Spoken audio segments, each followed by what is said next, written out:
Okay, hope everybody had a good week. I don't know if you did any thinking or studying or meditating on what we talked about last week, but where we left off last week with the kingdom of Israel, the northern kingdom ceasing to exist. Anybody remember what happened there?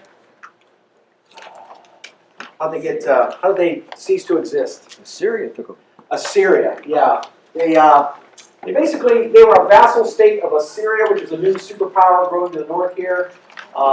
They didn't really play well with them, so they came and said, all right, that's fine, we'll just take over the whole ball of wax. And the northern kingdom of Israel, essentially 10 tribes, 10 of the tribes of Jacob eliminated, ceased to exist. In fact, I don't believe that Jews today can trace their ancestry to many of those. The records were gone, just really eliminated.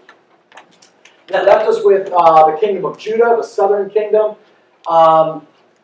hanging out down here. They were the most powerful and plentiful of the tribes, and so they're doing their thing down here in the south.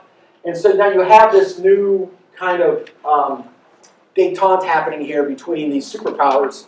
Egypt down here below, Assyria, Babylon to the north. Babylon was a province of Assyria, and shortly after Assyria took over Israel, Babylon grew in prominence and strength and essentially took over and wiped out the Assyrian nation. So Babylon became the kingdom that was this whole area here to the north. They became very, very, very, very powerful. And so they just kind of inherited all the things that Assyria had conquered and owned, and really became the prominent force here to the north. You may have heard of this name, Nebuchadnezzar. Nebuchadnezzar II was very, very powerful king here in Babylon. He shows up a lot. If you go to your Bible search Nebuchadnezzar, his name is very prominent in the book of 2 Kings, 2 Chronicles, Ezekiel, Daniel. Just really, really a heavy player there. He was the man with the plan for Babylon to the north. And so you come now to about the late 600s BC. So somewhere you'll see this on your timeline. If you look down on the first, anyone else need a handout before we crank it up? So a few of these. So Babylon became the superpower. So here we are in the late 600s. If you see on your handout here, Nebuchadnezzar's the king, about 605 to 572 BC. So as the 7th century BC spills into the 6th century, you start to see Babylon become very, very powerful. And so Egypt's been the superpower all this time. If you think about kind of the history of the world here, this was kind of like the origins. This is where all your energy is. The farther you get out, the newer kingdoms now become powerful, right? And the reason we're talking about this today is because this is the story within which the nation of Israel, Judah, ceases to be a political force. After this story is over today, there will be no nation of Judah, there will be no nation of Israel from a political standpoint. It is now only a people. It's not a nation anymore. And so this is the opening chapter that then takes us into that intertestamental time, because we have to kind of understand what happened to them, where'd they go, and that then explains the events that take place. So it sets all that up. So that's why we're talking about that today. So Egypt now becomes very paranoid of this big superpower of the north, right? Imagine if all of a sudden we woke up one day and there was a big political, powerful entity just right next door. Like something happened. It's hard for us to imagine that here because we've got these two big oceans next to us, and it's kind of hard to imagine that. But what if all of a sudden maybe the kingdom of Mexico reunited with all of South America and became this really powerful thing? We would kind of go, whoa, right? This is kind of scary. And that's what happened. So you have this war, this friction that happens, and who's stuck in the middle of it? Judah, right in the middle of it, right? And so there is a war that takes place. You get the Tigris and Euphrates rivers come through here. Essentially, this is where the line stops. And so you can see Judah's kind of stuck here in the middle. Big war, big battle. Egyptian Pharaoh Necho, he defeats the Babylonians in the Battle of Carchemish, 605 BC. So it kind of settles into a little bit of a stalemate for a little bit, but Judah's right here in the middle. So Josiah, the king of Judah, anybody remember Josiah? What the story of Josiah was? He was almost murdered, but he was saved. Yeah, what did he do? Anybody remember? Good guy, bad guy? He's Good guy. Good guy. For the most part, pretty good guy. In fact, if you read in 2 Chronicles 35, we won't get into it today, but 2 Chronicles 35, make a note of that, he reinstitutes the Passover feast. And if you read there in that chapter, there's never been a Passover like this before. I mean, it's a party. He is restoring it. The Passover's back. God's people are back. They are being faithful again. Really good guy. It looks like, whoa, he's reinstituting, you know, the edicts and the faithful behaviors that the people of Israel should be doing. Looks really good. In fact, so during this time now, Judah kind of becomes a vassal state of Babylon, right? They've taken Israel, now it's Judah, vassal state.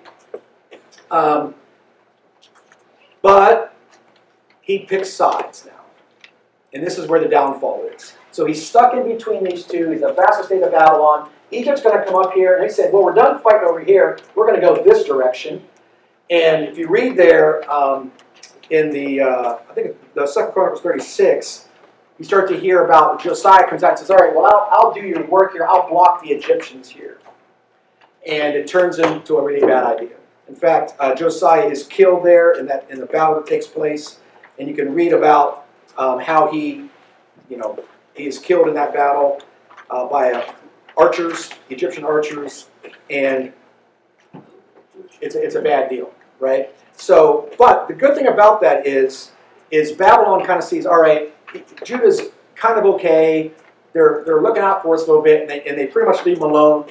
But this whole mess kind of turns into a political soup here, and so.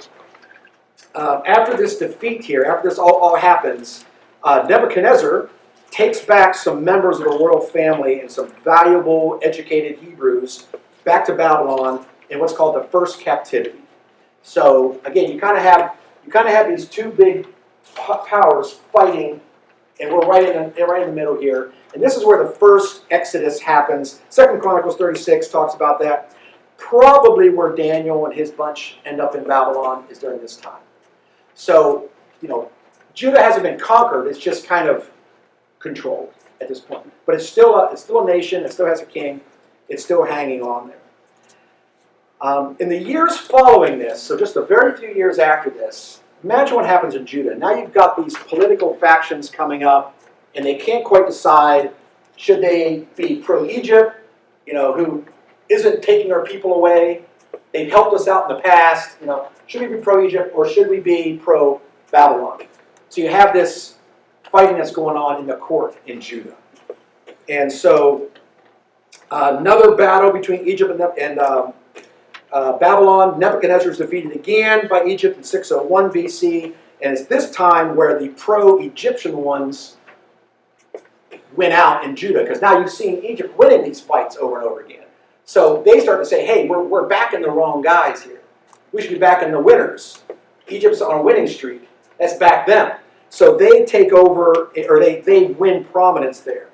And so Judah then revolts against Babylon, culminating in a 3-month siege. So Nebuchadnezzar then comes down and says, all right, that's enough. I'm going to come down here and put a siege on Jerusalem. Jerusalem's probably right up there. He comes down and lays siege at Jerusalem. Pretty bad deal here. Jehoiakim is now the king of Judah. He dies in the siege. He's succeeded by his son Jehoiachin at the age of 18, and the city falls on 597 BC. Nebuchadnezzar pillages Jerusalem, pillages the temple, took Jehoiachin and his court and other prominent citizens, including the prophet Ezekiel, back to Babylon. So this is the second captivity. So the first one was kind of peaceful. Give us your smart folks. Give us your good-looking guys and gals. We'll educate them. They'll serve us back there. That was all kind of peaceful. It's kind of like hostages if you think about it. It's like we're going to take these people back as hostages and everything will be fine, right? Well, these Judean kings aren't really playing. They get kind of caught in the middle of this. So now it's a bad one, right? We come in and we take your king. We take a bunch of treasure, kind of loot the temple. It's kind of pretty bad here. So Jehoiakim's uncle, Zedekiah, I might have heard this name. He is appointed to be king in place. So Nebuchadnezzar comes, takes the king back, takes Jehoiachin back as a captive, and puts his uncle on the throne. Right? So what do you think happens now? So now the people of Judah are arguing about who the real king is. Is it the one that stood up to the Babylonians and is in captivity? Or is it the one that's put on the throne? So we can trace all this trouble back to picking a king in the first place. You know what I mean? That's where all this trouble starts.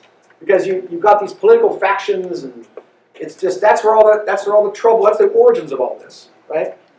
So this Zedekiah, he's appointed by Nebuchadnezzar to be king. Okay, so he's hanging out still back in Jerusalem. Jeremiah is the prophet during this time. In fact, if you look on the back of your page here, you're going to see we've got the kings of Judah and then the prophets. Jeremiah is very, very active during this. You can see towards the bottom there, you've got Jehoiakim, Jehoiachin. Those are the two we just talked about. And then Zedekiah. That's the one we just mentioned. These? So that's Zedekiah. So Jeremiah is very active here. And if you read the book of Jeremiah, he's basically telling them how to behave. Just do this. Just play along. Everything's going to be okay. In fact, you remember we talked last week about Jonah? Remember that? There's a bad spanking coming, right? Some real bad discipline coming. But what did God do to kind of ease it a little bit? Send a warning.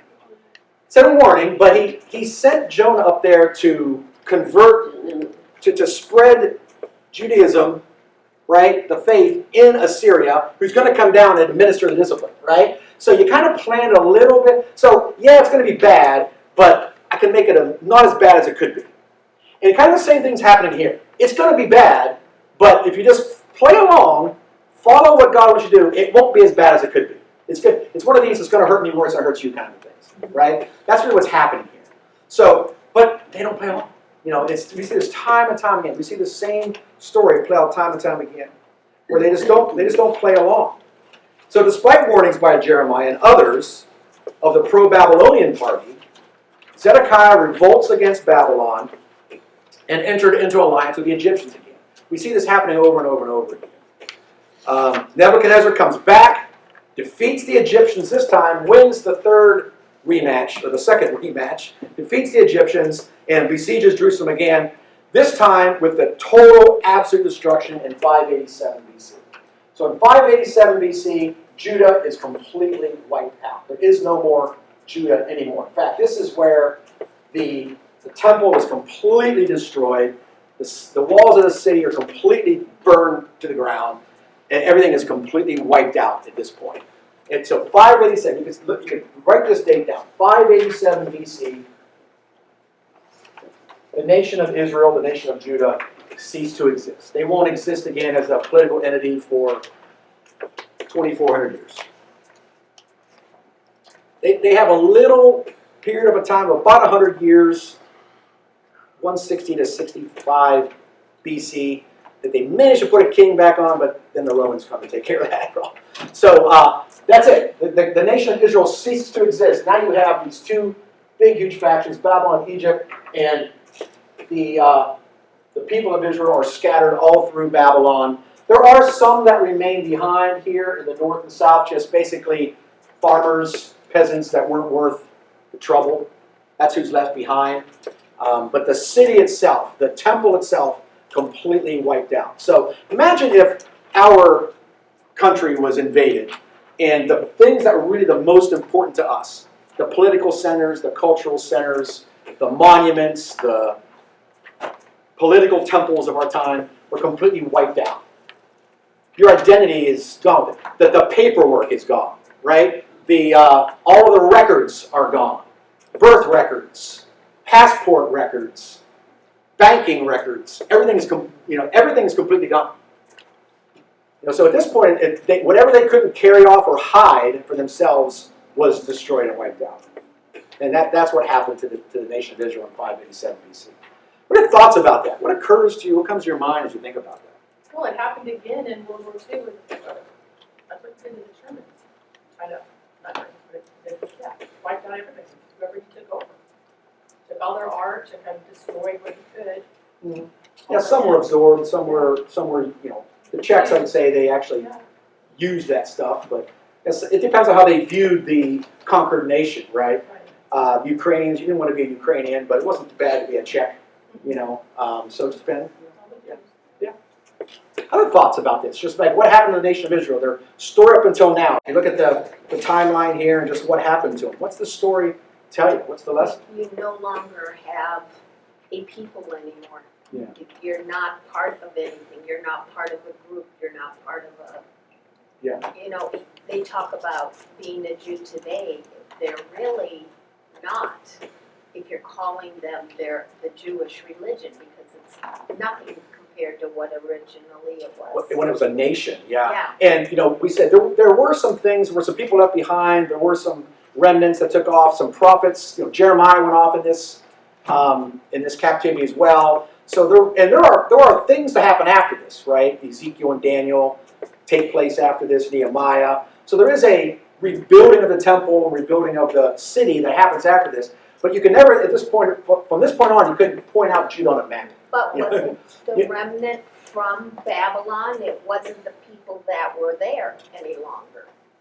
Or the ones that were left behind? They went back. Yeah, Wasn't it the remnant that came from Babylon that reestablished what was?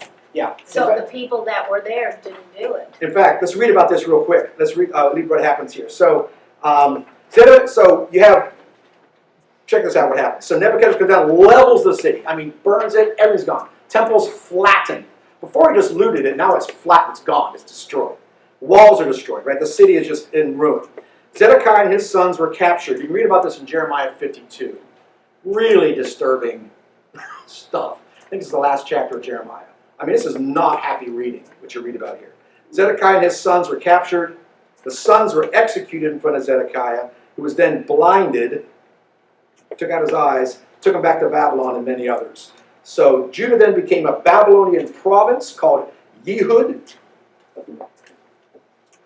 Can you kind of see the name Judah, Judea? Can you see that kind of starting to evolve and that name come out after the Romans come in?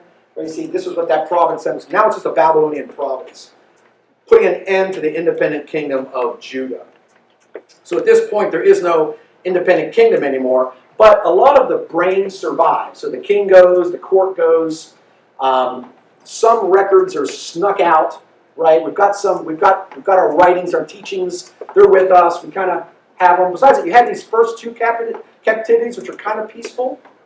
You had Jonah, 100 years before, had done some preaching up in here, and so the religion is kind of there. So you've got kind of this soft landing for God's people. You kind of have a soft landing, and that soft landing allows later on when they're released, they're allowed to come home and rebuild the temple, that you do have something left intact.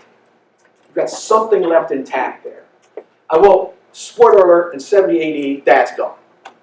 So I'll just give you that spoiler alert. About 600 years later, whatever was left is completely wiped out. And that'll be the spoiler, that is the last we'll ever see each other. In this class, the Romans come in and just destroy the place. And they cannot trace their heritage back beyond that. At that point, it's really gone. So you have kind of that's what we talk about a remnant. You have a remnant here, left over, that I can do something with. It's like a leftover, can I make a meal out of this leftover? Yeah, probably. So I can make something out of this. Right? So it's not completely wiped out. So this is the time frame. 587 BC, the nation of Israel ceases to exist. So very interesting. Flip over to Daniel 8. You're kind of throwing one. Yes, sir. As you're, looking at Jeremiah 10, like 23 chapters earlier, you get one of these most famous verses in the Bible in Jeremiah 29:11, right? For I know the plans I have for you, declares the Lord. Plans to prosper you, not to harm you, give you hope in the future. It ends like this. that. This is going on as well. But he tells them it's not going to be now. 70 years. Like, it's gonna. We think that we want God's plan now. We want God's plan now. We want. Yeah. You read throughout history. God's plan takes time. It takes generations Yeah. sometimes. And of course, we tend to screw it up, and we delay things as we've seen. Yeah. But He's got a plan. It may take some time, but He's got a plan. Yeah, He has a plan. He's looking out for His people, and again, I think there's some lessons here that He can actually really. It's going to be disciplined, but it's not going to be as bad as it could be. He's still looking out for His people to help them through this bad learning time, and that's one of the main lessons that I see. Yeah, the other one is this idea that he sees. In fact, this Daniel 8 is a great example of that. So so real quick, Nebuchadnezzar, of course, he doesn't live forever, and the king that replaces him is Belshazzar.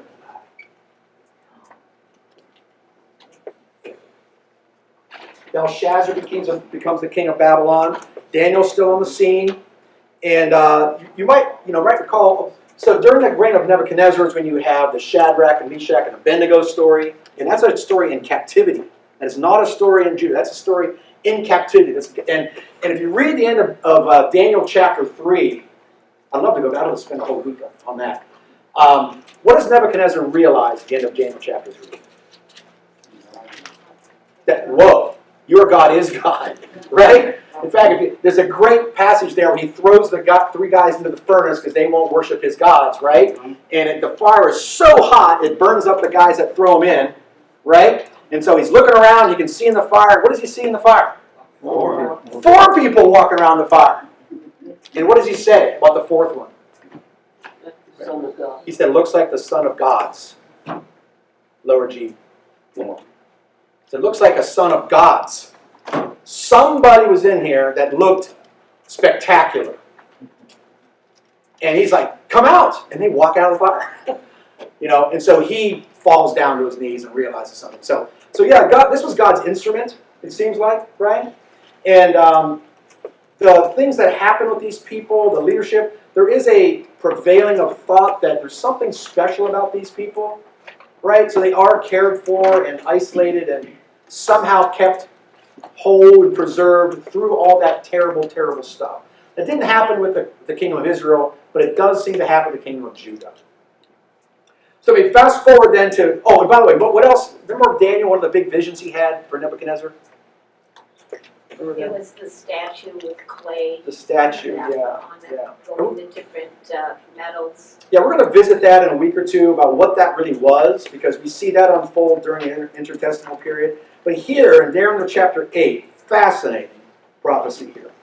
And we'll just skip through this here real fast. In the year of King Belshazzar's reign, I, Daniel, had a vision after one that had already appeared to me.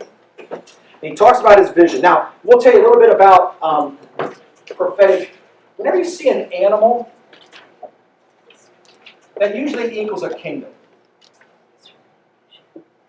Okay? So if you see any animals show up, a beast, a ram, a goat, that's metaphorical for a kingdom. When you see horns on the animal, what do you think that is? That's a king. So horns on an animal is usually a king. Okay? So verse 3, he looks up, and there before him was a ram with two horns. What is that? A kingdom with two kings. Okay? Standing beside the canal, and the horns were long. One of the horns was longer than the other, but grew up later. Right? I'm not an artist. Assume I got my ram with two horns. One horn comes later and it's longer. What do you interpret that to mean? That king is stronger and more powerful. He comes later and he's stronger. Right. Okay? I watched the ram as it charged towards the west, north, and south. This is in the king of under the reign of Belshazzar. Goes west, north, and south. Interesting. No animal could stand against it, and none could rescue from its power. Suddenly, down verse 5, suddenly a goat with a prominent horn between its eyes came from the west. Interesting. Coming from the west. One horn. am I at? Verse 5. Crossing the whole earth without touching the ground. What do you interpret that to mean? The way it's Really not. fast. It's boogieing. It's just like, woo! Like you're gonna jump, I'm just gonna leap, right? Imagine this unstoppable leap, right? It came toward the two-horned ram I had seen standing beside the canal and charged at it in great rage. It's ticked, right? I saw it attack the ram furiously, striking the ram and shattering its two horns. What do you interpret that to mean? Took it over. Took it over. Now, we talked about this a bit last week. If you're hearing prophetic, speech and writing at the time, you're like, what is this talking about? What's happening here? We're going to see exactly who these things are very, very shortly. Verse 8, the goat became very great, but at the height of its power, the large horn was broken off, and in its place, 4 prominent horns grew up towards the 4 winds of heaven. 4 winds of heaven. Right? You can imagine this thing going in all directions, essentially, is what it's saying. Out of one of them came another horn, which started small, but grew in power to the south. Started small, grew in power to the south. And to the east and towards the beautiful land. It grew until it reached the host of the heavens and threw some of the starry hosts down to the earth and trampled on them. That's going to do some bad damage. Right? It's telling us who it is. It's telling us who this is and what's going to happen. Right? What verse am I on? Keep looking away. It's verse 11. It set itself up to be as great as the commander of the army of the Lord. What does that tell you it's going to do? Set itself up as a god. As a God, equal to God. That's what it's saying it's going to do. It took away the daily sacrifice from the Lord. Okay, so that means it's going to do something to squish the faithful practices. And his sanctuary was thrown down. So he talks a lot about all this, right? If you flip down now to in the lower parts of this, go down to verse 20. So he finishes the revelation, and then he says, I'm going to tell you what this is. The two-horned... Now, he's telling this to Belshazzar, the king of Babylon. Okay? So let's clean this up a little bit. He's telling this to Belshazzar, the king of Babylon. He's telling this, hey, you have this dream. I want to tell you what this dream means. Okay? Or I had this dream. I'll tell you what this means. He says here, the two-horned ram that you saw represents the king of Media and Persia. So over here, you have these 2 smaller kingdoms rising up. Two kingdoms in one. You've probably seen this before. Austria-Hungary Empire, things like that. You've probably seen this kind of thing. 2 kingdoms are in one, essentially. The shaggy goat is the king of Greece. He's telling you who this is. This is a couple hundred years before it actually happens, especially the Greece part. And the large horn between his eyes is its first king. You know who that is? Alexander the Great. He is prophesying Alexander the Great 200 years before he's born. 100 years before he's born. Greece wasn't even a significant power at that time. Yeah, we're going to talk a little bit about it. At this point, Greece is a bunch of little city-states. You've got Sparta, Athens, Corinth. You've got a bunch of little city-states. It's not even a whole kingdom yet. Like Germany was before 1870. Just a bunch of kingdoms. It wasn't really a thing yet. But it gets unified. We'll talk about what that is. So it gets unified under Alexander's father, actually. But Alexander the Great is the one with the big horn that leaps. Big, big leap here. Okay? Verse 22. The 4 horns that replaced the one that was broken off represent the 4 kingdoms that will emerge from his nation, but will not have the same power. That is exactly what happens. I mean, that is unbelievable. That this guy not only predicts who, what they'll do, and what will happen to them after the fact. I mean, it's amazing. I mean, he names Greece. When Greece was just a bunch of little towns hanging out down here. Wasn't anything. They hadn't even been unified. They won't be unified for 200 years. And he predicts that. In the latter part of their reign, when rebels had become completely wicked, A fierce-looking king, a master of intrigue will arise. He will become very strong, but not by his own power. He will cause astounding devastation and will succeed in whatever he does. He will destroy those who are mighty, the holy people.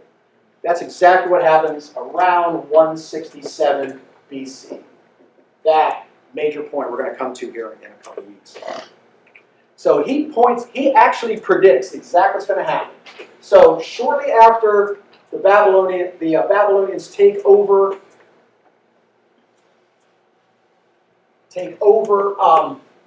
Judah, what happens?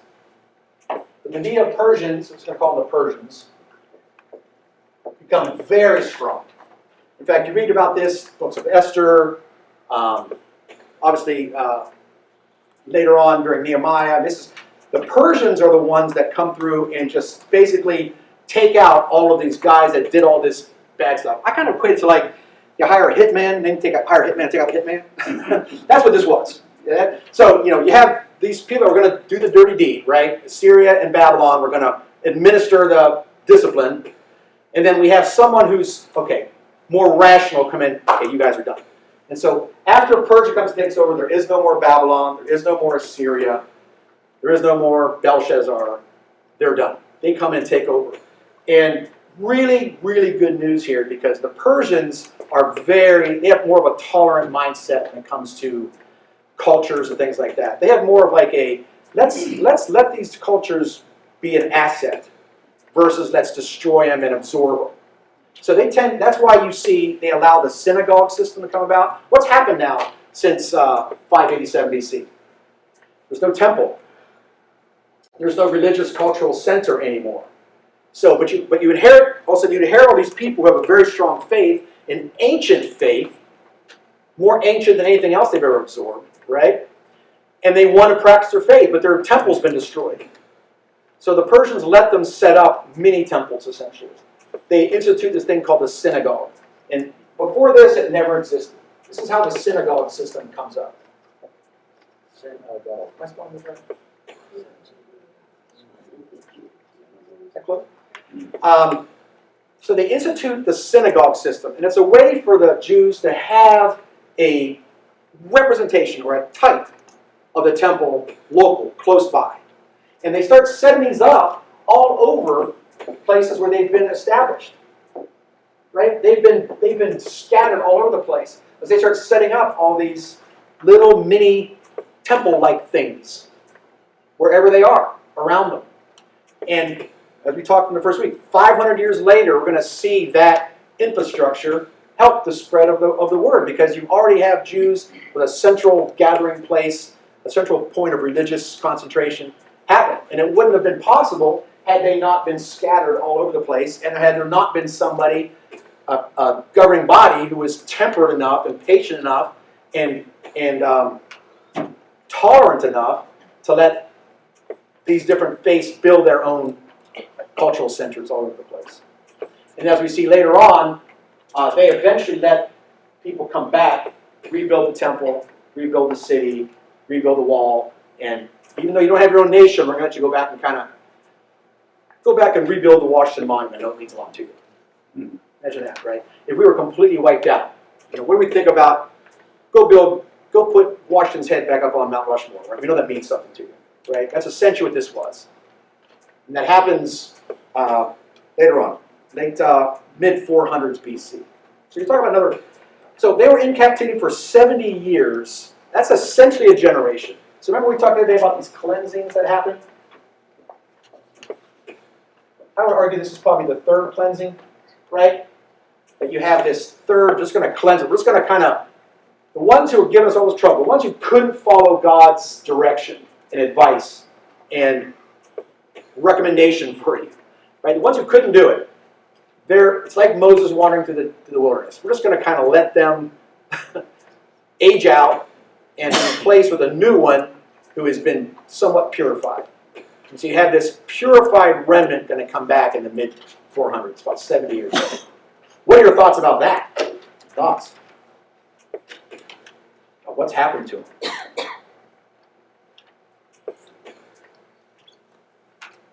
Any thoughts? It's just interesting to see, like you're talking about how they were spread out. And you kind of see the foreshadowing of things to come. Yeah. But I'm sure at the time they're thinking, what's going on here?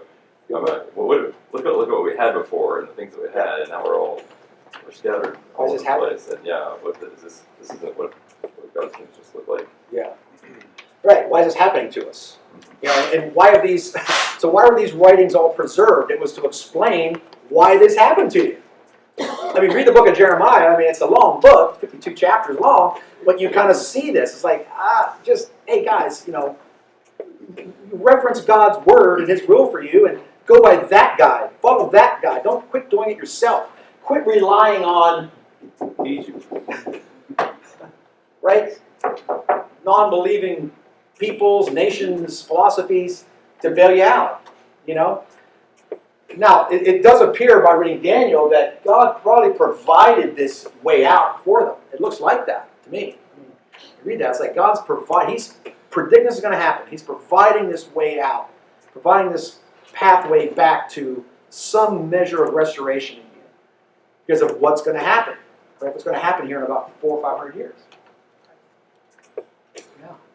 It's very, very fascinating. So, to understand kind of how the unfolding of this all went.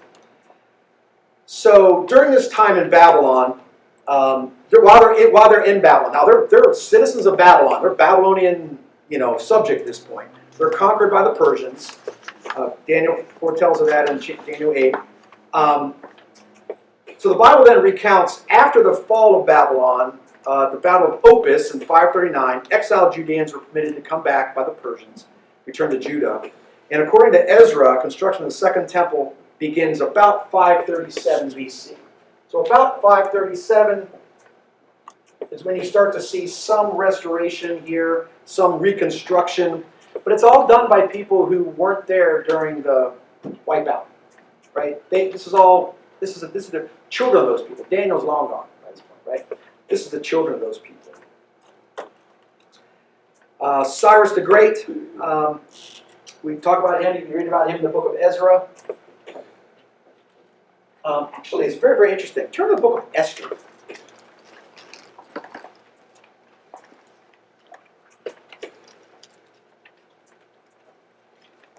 This is even before Cyrus. Book of Esther. How many of you, especially the ladies, usually ladies' classes study Esther. Everybody study Esther. Very interesting here. If you read this, if you read about King Xerxes here, anybody ever hear of Xerxes before? That name ring a bell? It's in Persian. Anybody movie lovers out there? You've heard the word name Xerxes? Spartans and Yeah. So he becomes king of Persia, and he's a pretty bad dude. I'm sorry, bad like tough. And he's like, this isn't good enough. I can't go this way. Egypt's too tough. This is kind of impossible to go that way. I'm going to go that way. And so he tries to conquer Greece. Even though Greece is scattered and separated, there's some really crazy stuff that happens. Anybody hear of the Battle of Thermopylae? What is the Battle of Thermopylae? You see the movie 300? I'm not a fan, not my thing, but 300 Greeks held off all. 300 Spartans held off thousands upon thousands of Persians in this one. Held them off long enough. They ended up getting wiped out, I believe. They hold them off long enough for the army to come up. And so if you read about Xerxes here in Esther chapter 1, he seems like a pretty mean guy. Doesn't he come down here and dispose his queen or something? Verse 9, Queen Vashti also gave a banquet for the women of the royal palace of the king on the seventh day. Queen Xerxes was in high spirits of wine. He commanded the 7 eunuchs who served him to bring him before Queen Vashti wearing her royal crown in order to display her beauty. When the attendants delivered, she refused to come. So she stands up to the king, this pretty bad dude. Then the king became furious and burned with anger, since it was customary for the king to consult experts in matters of law. And he spoke with the wise men, understood the times. According to the law, what's to be done? She has not obeyed the command of the king, verse 15.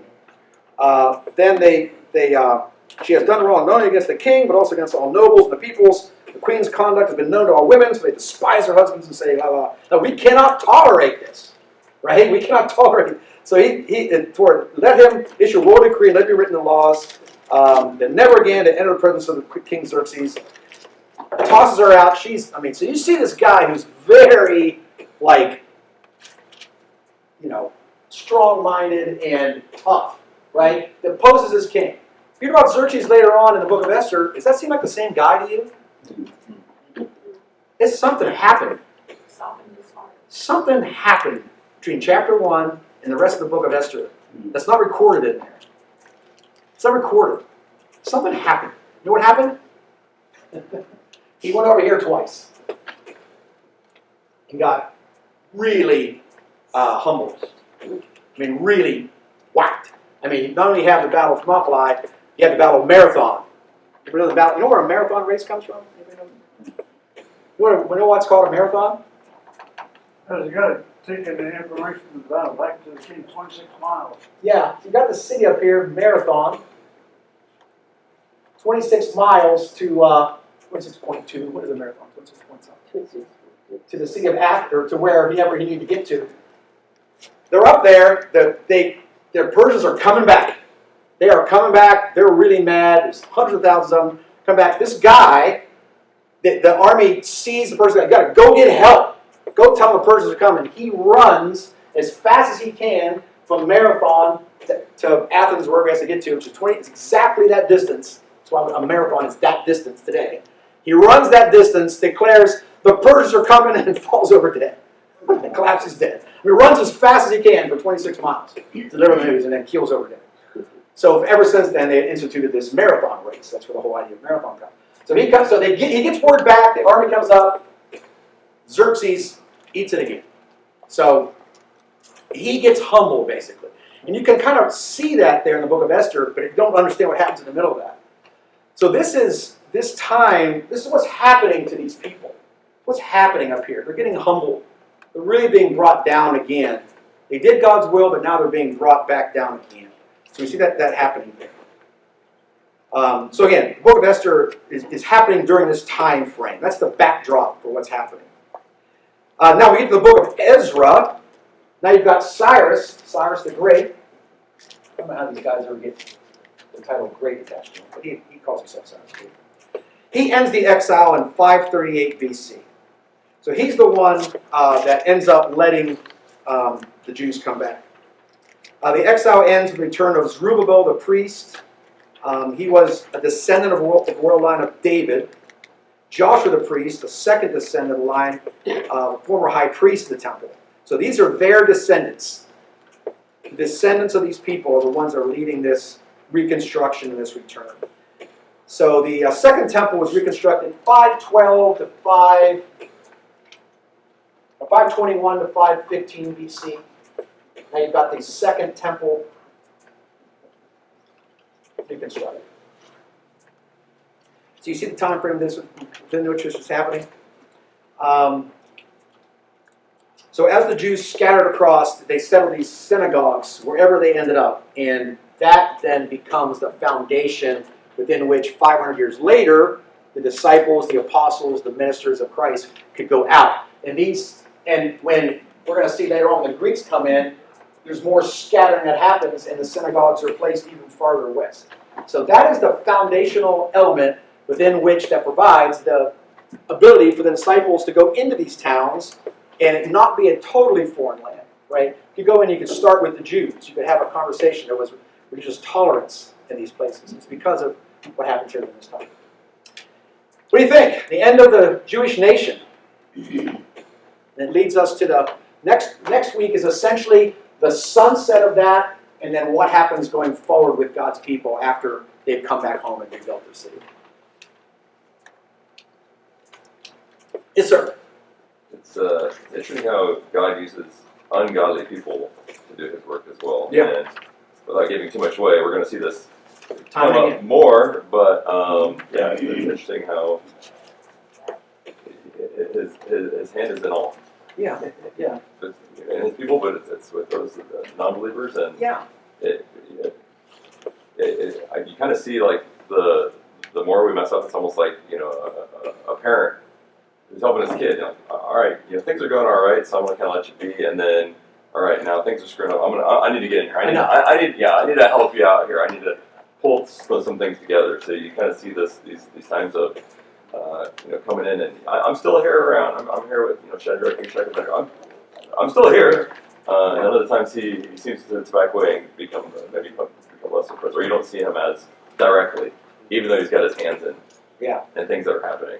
You see God's hand, is that what you said? You see him influencing non-believers through the faith of his people, through his, they see his works too, not just us. There's examples they see and they go, whoa, your God is God, right? We see that. And we can have that today, are the things that are available to us today that are the work of ungodly people. Can I use this to spread God's word? I don't know who makes this or who designs this or, I don't know. But I can put it to God's use. So there's all kinds of examples of that even for us today. To just, hey, let's hop on that and leverage it and use it and take advantage. God is in control. He's guiding it. He's navigating it. And trust. Okay. Well, thank you very much. Appreciate you all very much. So next week we're going to look at the elimination of the Persians and how the Greeks come into the scene. That leads us to then how the New Testament ever becomes written in Greek. So that's how it's going to happen. Thank you all very much. See you next week.